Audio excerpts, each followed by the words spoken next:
Selikhulu uZanefangidi kwimpezi emnyama kanti ephakathi kwegcwama elisha kanye noNgizwe Mchunu ibuye ngathi ayakapheli. Nginibingeleleke ngiphinde futhi nginemukele namhlanje ngaphansi kwe-Under STK Media.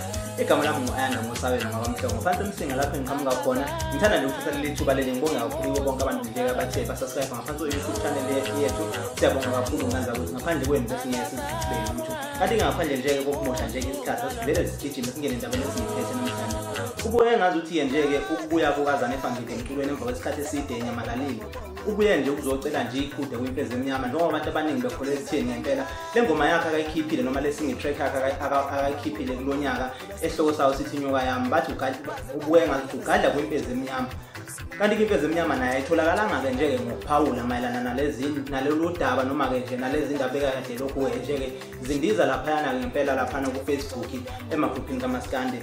Kodwa ke nje futhi okunye impezi emnyama engazi ukuthi singaze sithi thina njenge-Under STK Media sithi nje engathi impezi emnyama uphawulile ngoba kune video yebhoba likade yadika akayifakile lapha ku Instagram yakhe mangakuthi uyabheka nje lapho nafake khona i-video clip yebhola kadika la show khona ukuthi abantu abaningi ufike ubadumise mase bedumile bese bebuya ke futhi bedelela wena noma betalaphe wena futhi asazi ke thina sifuna ukuzwa nje kumbono wakho kwi-comment section yethu.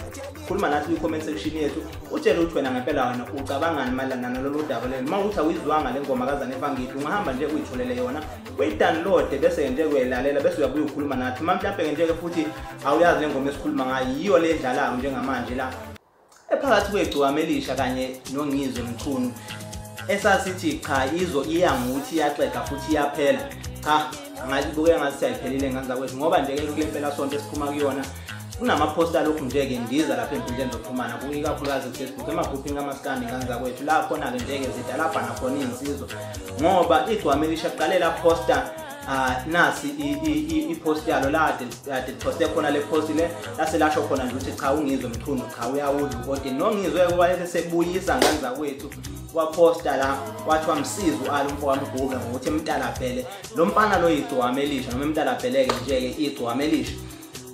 Kwabe sekuqhubeka ke nje lapho uNgizwe wasekuveza ngazi ukuthi futhi waposta futhi lapha ku-WhatsApp status sakhe wayesethi nje ke cha engazi ukuthi nje ke igcwama elisha liyaposta ngazi ukuthi yena wasenkandla. Abantu abaningi basebethi nje cha bayalazi igqoko seliyaqoka izigqoko lasenkandla thina sazi ingane zakwethu ukuthi ngempela kuqhubakalana noma ukuthi nje ke bayadlala noma kwenziwani lapha. Khuluma nathi kwi-comment section yethu ukhulume nathi usitshele ngempela ukuthi nje ke ucabangani mayelana udaba lalezi zinsizwa lezi zombili ngempela ukuthi nje ke ngabe kuseyikho ukungeke. Kodwa ke futhi mangawuthi uyabheka igcwama elisha ke ngoDisemba lapha kuyiNgizwe Maskandi Music Festival la kuveza ngokusobala ukuthi lona alilweli muntu zinto izalilwi futhi noma alilweli muntu zinto izamuntu lona liyayibambela empini zalo.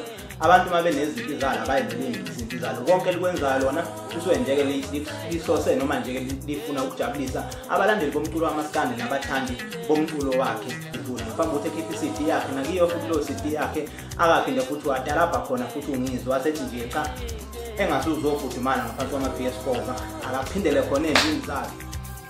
Thina siyi-Under STK Media siyayibamba namhlanje ivideo yethu namhlanje. Khuluma nathi kwi-comment section yethu usitshele ngempela ukuthi nje ke uthini kuthina nokuthi nje ke ikuphi la esihamba khona kahle nakuphi nala singahambi khona kahle nala esingakafiki khona singakafinyeleli khona. Uma ukuthi nje uyaqheka uqheke ngendlela eyakhayo nganza kwethu kibo bonke abantu abashiya imbono yabo abasho ukuthi ikuphi la kumele sicathule khona nokuphi la kumele sihambe khona. Siyabonga kakhulu nganza kwethu lokho konke lokho kusho ukukhulu kuthina asilutho ngaphandle kwenu. Uma ukuthi nje ke ubungaka-subscribe noma mhlawumbe kokuqalula ngaphansi kwe-Under STK Media namhlanje sicela nje ukuthi usubscribe enganza kwethu ulike futhi ushare umndeni wakho kanye nezihlobo zakho. Bese ke nje ukukhuluma nathi kwi-comment section yethu ungasithola futhi nasenkundleni zethu zokuxhumana uma uthi ungafisa ukukhuluma nathi kwi-Instagram sikhona ku@ayanda_STK bese ukuthi lapha ku-Facebook ikhasi lethu ka-Facebook likhona i-Under STK Media. Siyabonga kakhulu kuze kube futhi nangokulandelayo.